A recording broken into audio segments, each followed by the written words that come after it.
Hey, have I got a deal for you? What are you going to do this summer to stay in shape, huh?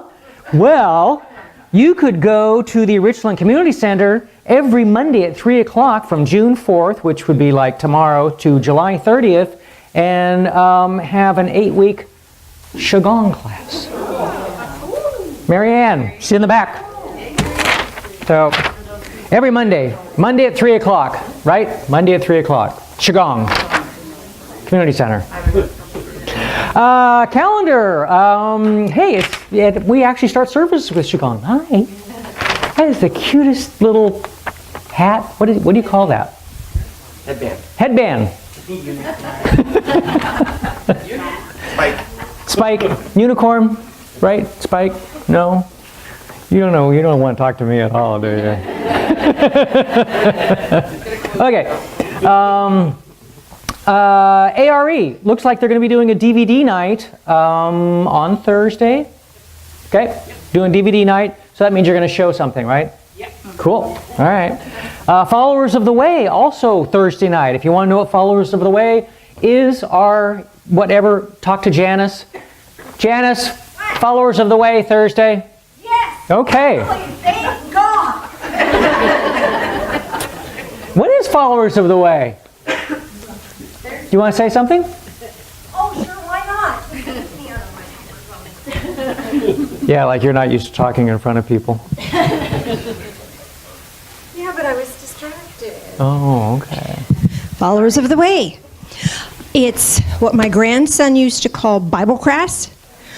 Bible class, but it's not Bible class because we take a metaphysical look at ancient teachings and we see how they apply in our lives today.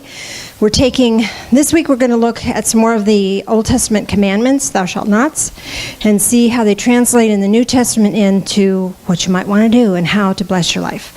So it's really fun. It's very different. I don't tell you what to think. I help you think. I hope. That's my goal. My goal is to help you think. Make you think. Whether you want to or not. Think Right? of that. People that attend really like it, right? Enough said. Thank you. It's my favorite thing in the whole world. Go buy. More t-shirts that you could actually get. If I'm ever on life support, unplug me, then plug me back in to see if that works. I thought growing old would take a lot longer than this. Oh, man. Men are like coolers. Load them with beer and you can take them anywhere.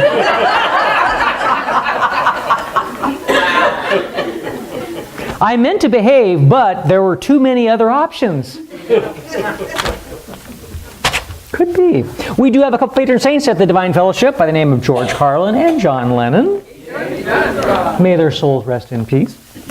John said, my role in society, or any artist's or poet's role, is to try and express what we all feel, not to tell people how to feel, not as a preacher, not as a leader, but as a reflection of us all. And George, Don Ho can sign autographs 3.4 times faster than Ephraim Zimbalist Jr.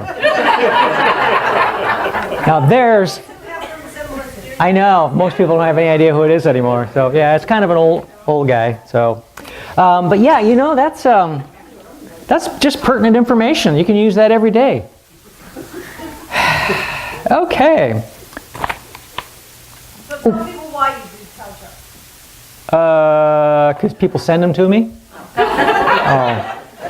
No, just relax. Have a laugh. I mean, yeah, and you can't learn anything when you're all uptight. So, besides, it's a lot of fun. I understand there's other pastors now that are doing this kind of stuff. Yeah. Gee, I wonder where they got that from. Copyrighted it. Copyrighted, yeah, I should have, yeah. Thousands upon thousands are yearly brought into the state of real poverty by their great anxiety not to be thought poor. A committee of one gets things done. Those not present are always wrong. Absolutely. Okay.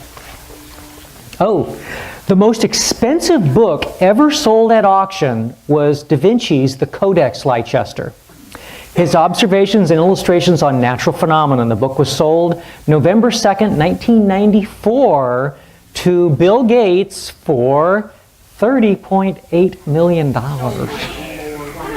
Holy smoke, that's an expensive book. He must have really wanted it. All right. We inherit nothing truly, but what our actions make us worthy of. Contemporaries appreciate the man rather than the merit, but posterity will regard the merit rather than the man. So do good while you're alive.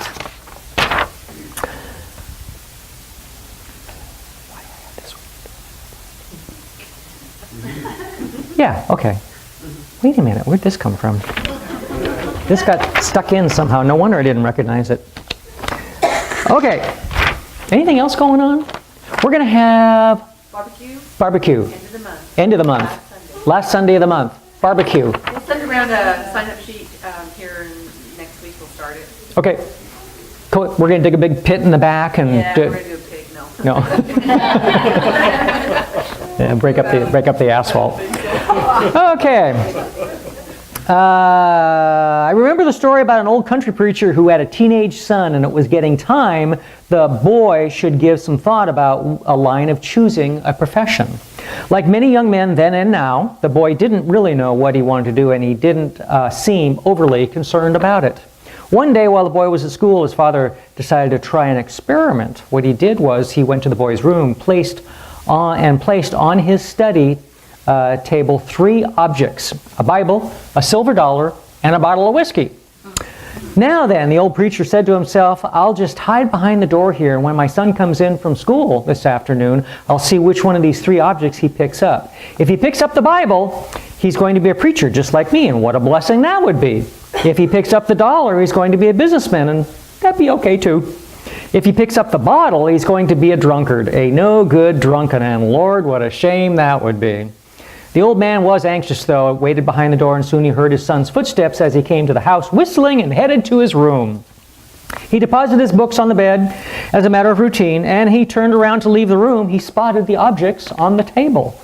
With a curious set of eyes, he walked over to inspect them. What he finally did was he picked up the Bible and placed it under his arm.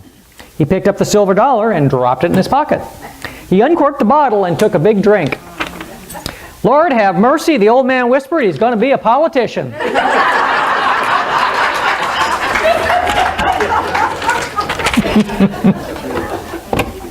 There you go. There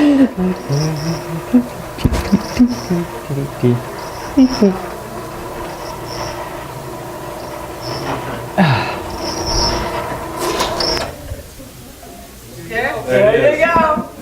I can't explain it. I just can't explain it.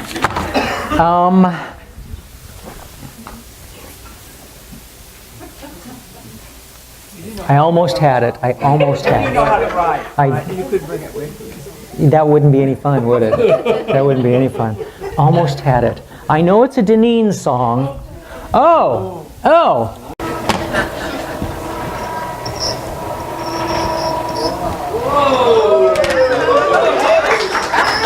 I've been taking lessons from Phil.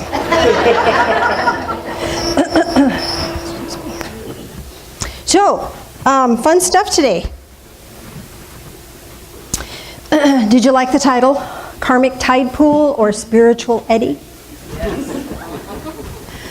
You wonder where that stuff comes from. You know, I can't possibly make this up on my own. But how many people are familiar with a tide pool? You know what a tide pool is? Okay, so a little tide pool is usually at the beach, and there's rocks, and the waves wash in, and then kind of gets in this little pool, and then recedes and comes back in. And sometimes we get in a karmic tide pool. And a karmic tide pool is where that same crap keeps washing over us every time we turn around, and there's more of the same stuff. Just keeps washing over us. Ever experienced that? It's not necessarily a bad thing. It is what it is. And the cool thing is, if you're a starfish or a clam, that's probably a really good place for you to be. Because then you can just kind of like hang on to the side and let what you need come to you. But if you're a fish, it's not so good. Because then you're floundering around and it's thrown up against the rocks and things like that. So it depends on where you're at, whether it's a good thing or it's not a good thing. The other option that I offered was the spiritual eddy. Now an eddy is this huge, massive, circular flow in the ocean that causes the stuff that's deep, the nutrients that are deep, to cycle up and come up. And sometimes our life is like that. Deep stuff comes up. And if you're like me, you don't want to look at it. No, I want to go back to the tide pool. Forget this. I don't want to look at old stuff. But it's good for us. And this nourishment comes to the surface, and that's where the plankton eat all this stuff. And then there's fish that eat the plankton, and then other fish that eat those fish. And so it's teeming with nutrients and life and abundance. Both places have abundance. Both places have really good things about them. And both places cause us to feel uncomfortable. If you're in a place in your life where you really need to be in the spiritual eddy, and you're in the karmic tide pool, you're not going to be happy. You're going to feel uncomfortable. Because the same stuff keeps washing over you. So how do you shift from one to the other? You're not going to like it. You let go. Quit hanging on to the rocks, let go, and let the tide take you out to the eddy. If you don't want to be in the eddy, if you're tired of looking at stuff as it comes up, even though it's serving you and it's helping you learn and it's helping you grow, let go and allow the tide to take you back to the tide pool. Either way is good. Either way is a really, really good thing. And I forgot to do our prayer. So I think it's a really good thing to do our prayer right now, because that'll help me segue into the next thought. I don't know. I have no words for this. Going with the flow, that's right. This is a prayer for a clearer connection. Draw near to me. Bring understanding to my mind, wisdom to my heart, and sensitivity to my soul. Help me to perceive our connection. Help me to recognize the signs you bring. Help me to be mindful of you. Clear the rubble of doubt and fear from my awareness. Grant me a clearer, deeper connection with you. Amen to that. Thank you, Roy. Because it is with that deeper, clearer connection that we know where we need to be. And we know what is important for us to let go of and what is important to hang on to. Without that clear connection, we're just floundering around. We're doing our best. We're trying. There's nothing wrong with that. But with a little guidance, a little direction, a little inspiration, and then we lock and load. We know, wherever we are, it has value for us. Or I get to let go of this and I'll have a different experience. Both of the tide pool and the eddy has deep stuff washing in, changing, shifting. We don't like change. We like it to be the same. Even if it's not a happy same, we like it to be the same. That's why people have a hard time leaving uncomfortable situations, because it's familiar. And yet familiarity doesn't bless us as much as change can bless us. Am I the only one that doesn't like change? Oh man, I hate change. That's the product I've used for 20 years and now it's different. Or here's my favorite thing and now they take it off the shelf. I can't even get that anymore. The older you get, the more you're going to experience that, because new is happening all the time. But we don't like change. But change is all around us. Change is the commonality. But wherever you are right now, do you feel like you're getting washed over with stuff? Or do you feel like deep stuff is coming to the surface for you? Which is it? Or is it a little bit of both maybe? Oh, I'm 1 minute here and the next minute I'm out there and then 1 minute I'm here. Wherever you're at, it's happening for a reason. It's happening to bless you. See, there's a lot of times we feel like, oh, this difficult stuff is here to punish me. Nuh-uh, not happening. If you feel punished, might want to let go of that. You're hanging on to the wrong thing. What are you hanging on to? I hope you're hanging on to this clear connection. This clear connection is so sweet and so simple that sometimes we miss it. Well, how do I know if I'm getting a sign or not? We were talking about this before church. How do you know you're not? What if everything was a sign of your value, your connection to Spirit, and how Spirit delights in you? Because I guarantee you it is. Everything is here for your benefit. If you think everything is here to punish you, you're hanging on to the wrong thing.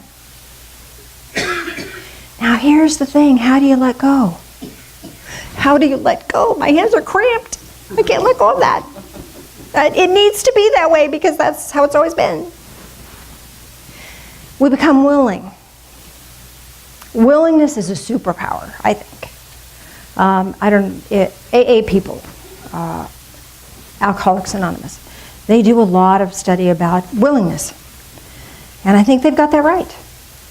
And if you're not willing, you can pray for it. It's a gift. You don't even have to do anything. Just pray for it. And it comes to you. And when this willingness comes to you, then you'll willingly know what it is that is right for you to do next. So willingness is this superpower that brings us strength and power. And yet it seems counterintuitive, doesn't it? Like surrender is like giving up. No.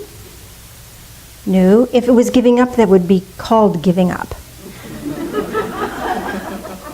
Surrender is this beautiful place of peace. And peace requires nothing of you. When we're in this place of peace, then you know the next step to take. How do we find that peace? We let go of chaos. We let go of the turmoil. We let go of the stuff that we've been hanging on to because it's familiar. But how do I let go? Willingness. I don't have willingness. I don't want to let go of that. I don't know what my world would be like without it. Pray for willingness. It's crazy. It's this crazy loop that works. Don't you love it? Willingness. Being willing. And I think that the corresponding energy here is gratitude. Because if you're getting the same information, karmic tide pool washing back over, people are doing the same thing again, you get to look at that. Because that means that you're ready for change. You're ready to change you. And when I change me, everything out there changes. We have barking dogs on either side of us. I have to tell you a story. Bark, bark, bark, bark, bark, bark, bark. And sometimes when these guys' dogs bark enough, the owner will come out and yell at them repeatedly in hopes of shutting them up. So I get to hear barking dogs and yelling neighbor. This one, they just ignore it because there's nothing they can do. They live on a half an acre. By the time they walk to wherever the dog is on the other side of the yard barking someplace else. So they've just given up. So I get to be at a point of choice, barking dogs. We went on a trip yesterday. Phil wanted to go to Woodburn. They had a VW car show race thing. So we went to that. Got home, tired, just wanted to be still. Bark, bark, bark, bark, bark, bark, bark, bark, bark, bark, bark. Bark, yell, bark, yell, bark, yell. Bark, bark, bark, bark, bark. So I thought, can't get any more. So this dog, I said, you stop barking. What do you think the dog did? Bark, bark, bark, bark, bark. Yep. She's barking with me. Yay! How nice is that? I have a bark buddy. So I had to send her and get to my Zen place. Phil put a fire pit on, and we could just sit there, and it got quiet. Neighbors stopped barking, and neighbor's dog stopped barking, and the neighbor stopped barking at her dogs. This dog, I don't know, just vanished. And it was quiet and peaceful. It was lovely. But what changed? If you're not happy, this is ready to change. And the external circumstances are serving it up for you. Don't you love it? Crud. But what it's asking you to change from and to is asking you to find peace, willingness, and gratitude. And peace is a result of both willingness and gratitude. You can't get there without willingness and gratitude. You can't get to gratitude without willingness. So, okay, willingness is the key. Become willing. I had to become willing to stop being mad at barking dogs and barking neighbors. I had to become different. And I had to pray about it. Because I didn't want to. I wanted to hang on to being mad. I had a right to sit in my backyard and have it quiet. And they were just messing with my calm. It's their fault. I wanted to be right about that. Well, I could be right about that. And the dogs would still be barking. But I got to shift into peace. I got to become willing and say, okay, they're not changing. It must be me. So I got to ask for willingness to shift. I became grateful for being home. I became grateful for the fire pit. And it got quiet. And I had peace. I had peace. So if there's conflict or struggle in your life, pray for willingness. And you don't even have to know what the willingness is for. Willingness will lead you to your next step. Every time, without fail, willingness will grant you that. Because willingness puts you in this divine connection. When we become willing to listen, willing to hear spiritual stuff, then all of a sudden the world gets quiet around us. I'll share something with you. A couple of things. I'm using my bookmark. She made me a bookmark. 2 says I love you. I'm using them. This is the day in which the Lord hath made. Let us rejoice and be glad in it. Psalms 118:24. Oh, crud. This is the day the Lord hath made. Let us rejoice and be glad in it. Be glad in it. Find the willingness to be in that space that allows shift to happen. Shift happens. And that shift helps us get in gear. Otherwise, we're stuck in neutral, spinning our wheels, feeling miserable. Hey, I'm the excellent example of that. Am I not? I'm using this bookmark too. Here's another one. Take the last one. This is the day the Lord hath made. We will rejoice and be glad in it. And remember this one. But, now, this comes from 2 Peter, chapter 3, verse 8. It says, but do not let this one fact escape your notice. This is big. Don't let this escape your notice. Are you got it? Are you with me? Beloved. Beloved. Oh, we're beloved. We're beloved. I'll call Phil and say, hey, beloved, would you do this for me? Or could I? Or what are you doing, beloved? How's my beloved? I'll do anything for you. He'll do anything for me. Because he loves it when I call him my beloved. Because he's my beloved. You're beloved. What is that? How does that feel? Oh, so stuff that's happened to you is because you're being punished. Doesn't ring true.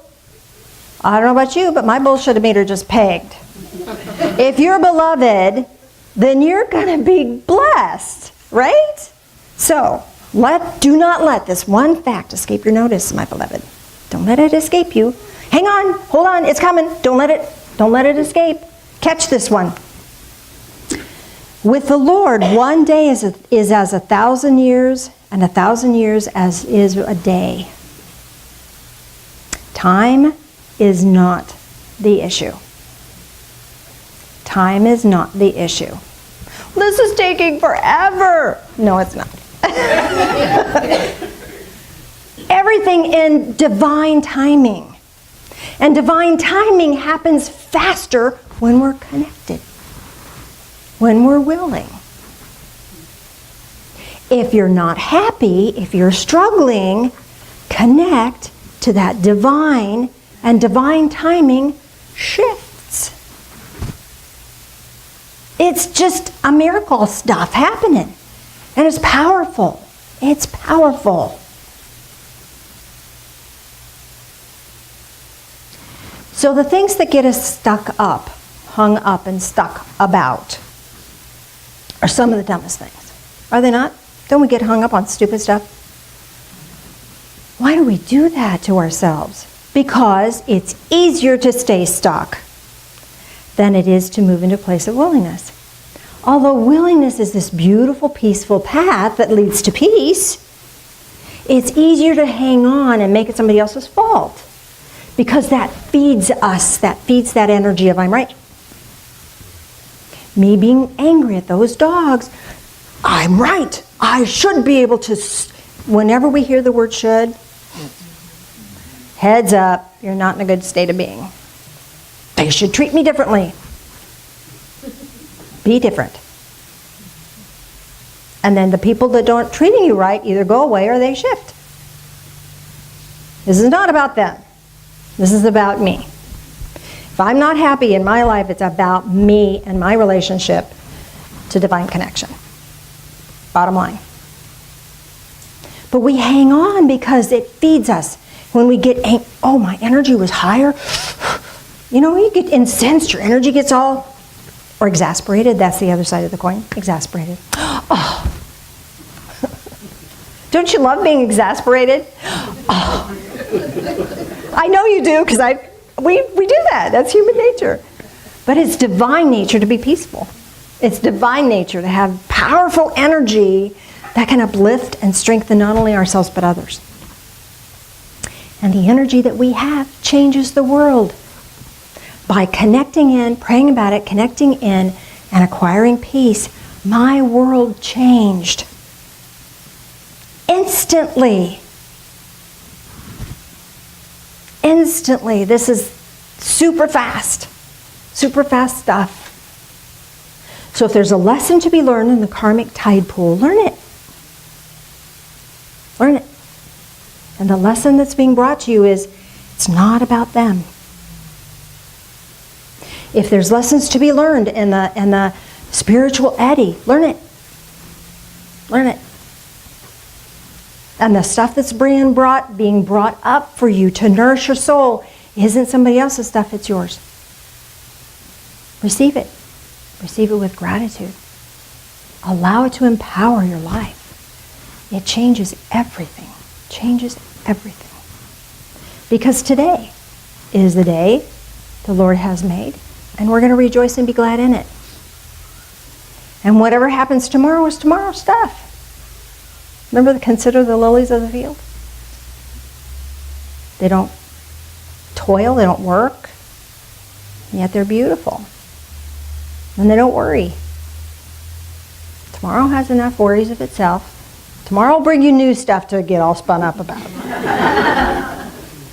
And tomorrow you can make a new choice. But for now, for right now, being at peace is worth it. It's worth all the energy we put into that. Let's do guided meditation next, shall we? Now,